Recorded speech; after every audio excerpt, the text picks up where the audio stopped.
Hello everyone, today let's learn 7 essential kanji for body parts and person in Japanese. Let's begin. 目、口、耳、手、足、力、人、Let's go ahead and write each kanji step by step. 目、I,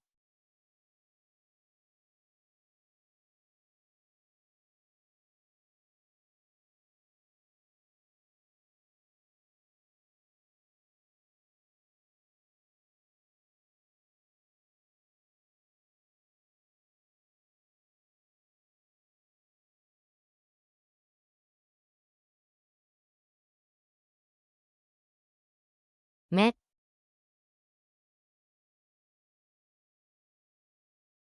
口、 mouth,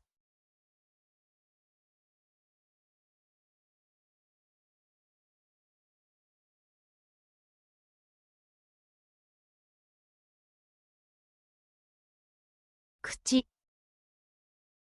耳、 ear,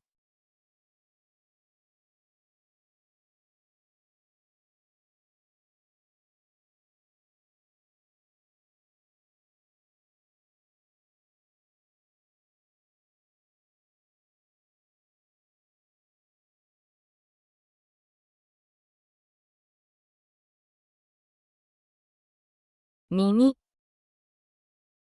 手、 hand,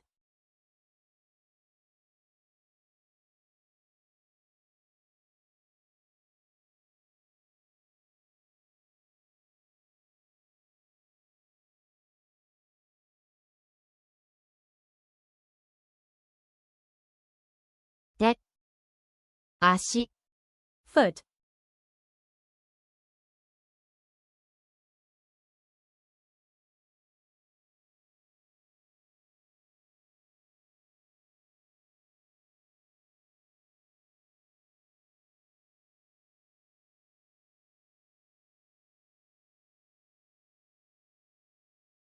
足、力、 power,